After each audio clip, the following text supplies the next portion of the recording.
Ya, pemerintah Kota Bekasi berencana untuk membuka kembali kegiatan belajar mengajar secara tatap muka dan ini merujuk pada tren kasus COVID-19 Kota Bekasi yang semakin menurun dan mulai dapat dikendalikan. Kita akan bahas sejauh apa kesiapan dan apakah ini memang sudah memasuki masa yang cukup baik untuk kembali melakukan kegiatan belajar mengajar tatap muka. Sudah bergabung secara daring Sekretaris Komisi 4 DPRD Kota Bekasi, Ibu Evi Mafriningsianti, serta Komisioner Komisi Perlindungan Anak Indonesia atau KPAI, Mbak Retno Listiarti. Selamat pagi, Bu Evi, Mbak Retno. Selamat pagi, masing-masing. Bu Evi, selamat pagi. Terima kasih sudah bergabung, Mbak Retno dan juga Bu Evi. Sayang sekali sebenarnya kami mengundang Wali Kota Bekasi, Pak Rahmat Effendi, dan sebenarnya Pak Rahmat atau Bang Pepen ini sudah mengatakan akan bisa mengikuti dialog kita pada pagi hari ini. Namun tadi pagi mendadak kami mendapatkan informasi Pak Wali Kota harus menghadiri rapat bersama Pak Gubernur sehingga tidak bisa hadir dalam perbincangan. Tapi tentu saja kita harapkan Pak Wali Kota suatu saat dalam waktu dekat bisa menjelaskan lebih jauh mengenai rencana tatap muka ini. Baik, saya ke Ibu Evi, bisa mendengar suara saya? Saya takut ini terputus. Oke, Ibu Evi ya, terputus teleponnya, nanti kita akan sambungkan lagi dengan Ibu Evi. Kalau begitu saya ke Mbak Retno dulu. Mengenai rencana Bekasi ini, secara kesiapan sebenarnya, kesiapan dalam arti begini, kalau kita bicara detail mungkin banyak sekali kesiapan ya, tapi kesiapan dalam arti kondisi pandemi dengan kemungkinan untuk kembali lagi membuka sekolah-sekolah. KPAI melihatnya untuk Kota Bekasi dan mungkin ada kota-kota lain yang menjadi pantauan bagaimana? Ya, pertama kalau Kota Bekasi ya, pada saat Kota Bekasi melakukan simulasi pada Agustus, KPAI itu sempat datang ke 2 sekolah dari 6 yang dijadikan uji coba, yaitu SMP Negeri 2 dan SD Pekayon Jaya 06. Itu Kota Bekasi kami datangi. Dan pada saat saya melakukan kunjungan langsung, pengawasan langsung, sebenarnya kalau menggunakan daftar periksa Kemdikbud maupun daftar periksa KPAI sendiri, sesungguhnya apalagi dengan daftar periksa KPAI ya, karena kami mensyaratkan ada protokol kesehatan atau SOP sebanyak 15. Dari situ sebenarnya sangat minim, artinya belum siap sebenarnya sekolah. Nah, untuk SMP Negeri 2 bahkan itu kalah persiapannya dengan SDN Pekayon Jaya 6. Itu secara kesiapan itu malah lebih baik SD. Kemudian yang kedua, pada saat kami melakukan pengawasan, itu kami sebenarnya akan ke sekolah swasta yang menjadi tempat uji coba juga. Tapi ternyata itu sekolah itu tutup karena menurut informasi yang kami terima, kepala sekolah dan 2 staf itu positif. Setelah terjadi pembelajaran sehingga ditutup kembali. Nah, dari data ini ya, pengawasan ini sesungguhnya sih kalau kami menilai baik secara infrastruktur maupun protokol atau SOP dalam adaptasi kebiasaan baru di sekolah, sebenarnya masih banyak yang perlu dipersiapkan. Kalau memang mau membuka sekolah ya silahkan, tetapi memang persiapannya ini yang jauh lebih penting untuk ngelindungin anak-anak. Persiapan itu misalnya soal SOP. SOP itu Mas Timothy baru ada 3 misalnya, yaitu SOP kedatangan, SOP kepulangan, dan berada di dalam kelas. Sementara ada 15 SOP lain sebenarnya yang diperlukan itu jadi total 15 gitu. Misalnya ruang isolasi sementara. Ketika dalam situasi darurat, anak ternyata yang datang suhunya lebih dari 37,3. Bahkan dia demam sebenarnya. Nah, pada saat itu dia kan harusnya tidak boleh masuk lingkungan sekolah dulu. Tapi berada di ruang isolasi sementara. Ini aturan-aturan ini Mbak Retno harus ditentukan oleh misalkan dari dinas kah atau masing-masing sekolah nanti diberikan keleluasan untuk menentukan SOP-nya sendiri? Sebenarnya sih kalau SOP kami juga melakukan juga masukan-masukan ke berbagai sekolah karena kita sudah masuk ke 46 sekolah. Terakhir saya baru aja pulang dari Jogja dan Solo, itu pun kami melihat kesiapan sekolah. Nah, kalau dibanding misalnya SMP Negeri 4 Kota Solo misalnya ya dengan SMP Negeri 2 Kota Bekasi, itu jauh sekali gitu persiapannya. Kota Solo itu jauh lebih siap, misalnya saja APBD mereka. APBD mereka itu sudah semua anak di rapid yang mau tatap muka. Jadi memang ada persiapan-persiapan betul yang dibangun misalnya oleh pemerintah Kota Solo gitu. Jadi memang tiap daerah banyak berbeda, tapi secara umum kalau dari 46 sekolah kami kan melakukannya baik di SD, SMP maupun SMA dan SMK. Itu yang siap. Sebenarnya untuk SMK hanya 2, SMP hanya 1, SMP 1, SMA juga 1. Yang lain tidak masuk dalam kriteria penilaian kami, yang masuknya boleh lolos itu di angka 80. Dan rata-rata masih di bawah 80 dari daftar periksa yang kami buat. Dan itu alasan utamanya biasanya apa? Apakah karena tidak adanya SOP kah, atau tidak adanya dana untuk penyediaan sarana, atau apa? Ya, protokol kesehatan atau SOP ini memang rata-rata belum dibikin sebanyak itu karena ketidaktahuan. Nah, sebenarnya kami sudah berikan ke dinas, kemudian kan selalu tiap datang ada dinas pendidikan. Nah, itu yang masih dalam proses, Mas Timothy. Nah, kalau kita bikin protokol, sebenarnya secara otomatis kita akan tahu infrastruktur apa yang dibutuhkan. Dan memang untuk dukungan daerah, beberapa daerah mendukung. Misalnya Kota Yogyakarta, dia mendukung dengan membelikan wastafel itu pakai bosda di seluruh sekolah mereka, baik SD maupun SMP. Jadi memang beda-beda. Ada daerah yang sama sekali tidak memberi dukungan, itu ya banyak juga. Bahkan buka tanpa persiapan apa-apa, main buka aja itu juga ada.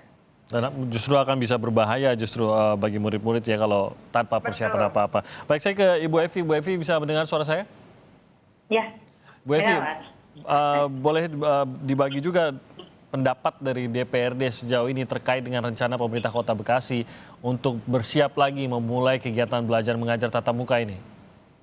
Oke, baik, terima kasih Mas. Sebenarnya apa yang disampaikan oleh Pak Wali itu bagian dari bentuk respon terhadap keluhan orang tua.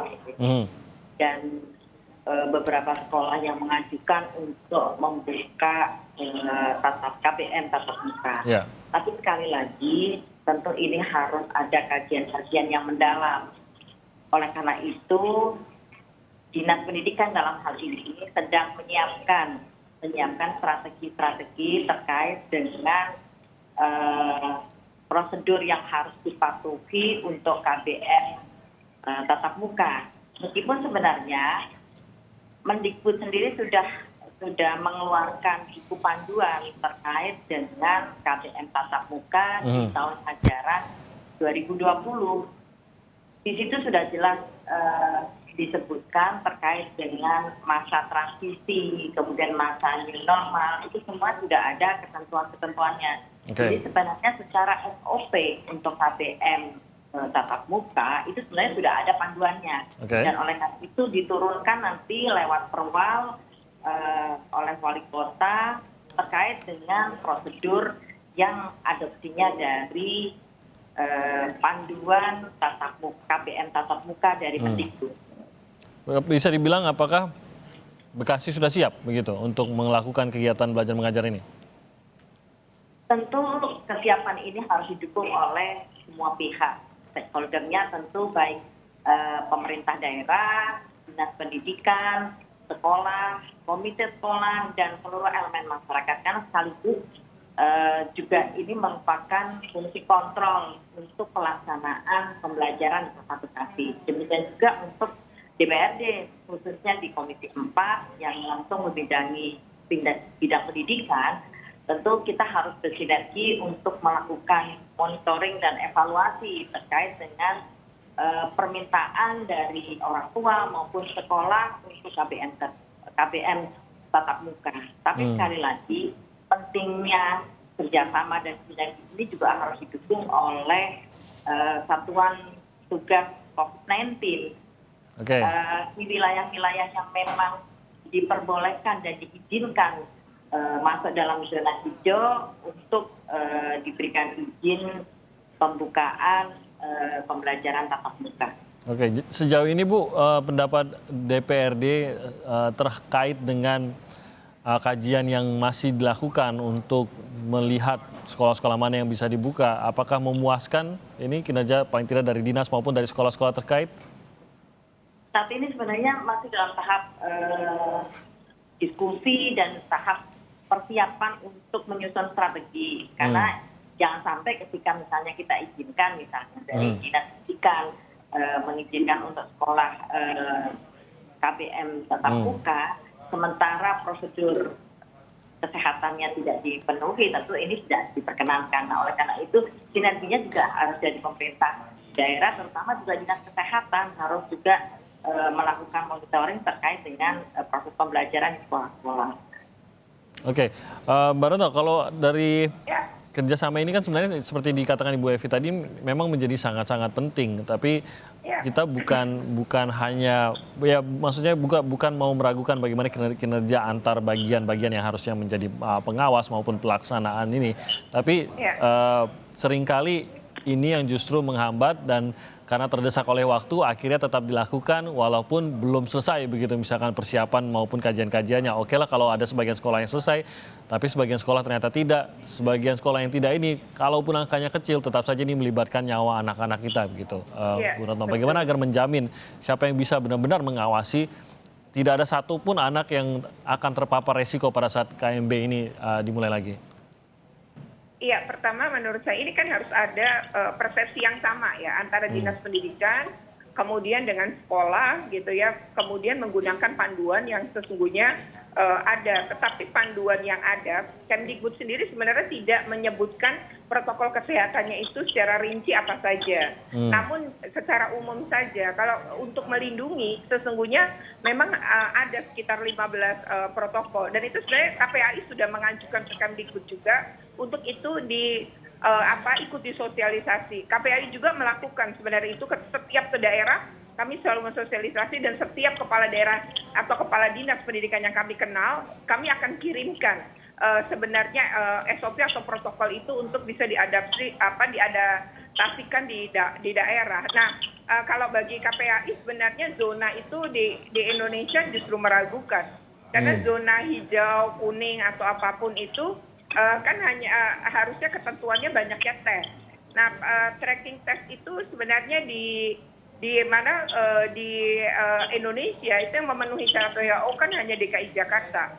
Sementara wilayah lain itu tidak. Jadi sesungguhnya bisa saja hijau itu tapi kayak semangka. Luarnya hijau tapi sesungguhnya dalamnya merah karena tidak adanya pengetesan.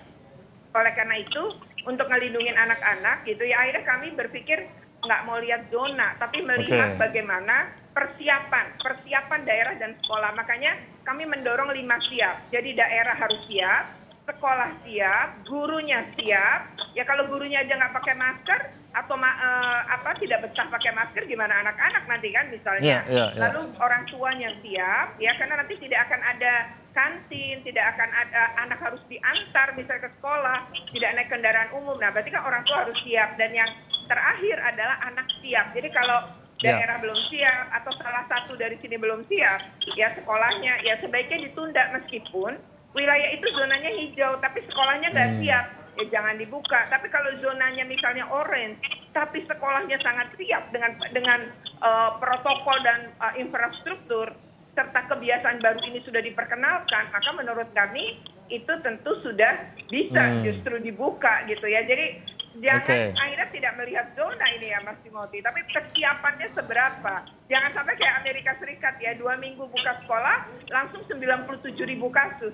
Nah ini kami tidak ingin itu terjadi di Indonesia. Ya, dan bagaimana kalau tadi Mbak Retno mengatakan mengenai kesiapan ini sangat terkait dengan bagaimana sosialisasi mengenai apa yang harus dilakukan oleh murid, apa yang harus dilakukan oleh guru, apa yang harus diketahui dan juga nanti pengawasannya akan seperti apa karena kita lihat dalam beberapa kasus di mancanegara juga begitu sekolah dibuka ada lonjakan kasus. Tadi Mbak Retno menggambarkan Amerika, tapi ini tidak hanya di Amerika, bahkan di beberapa negara lain juga. Nah, apa yang harus dilakukan atas pengawasan hal tersebut, kita akan bahas usai jeda. Jadi kami akan segera kembali, tetap bersama kami di Sapa Indonesia Pagi.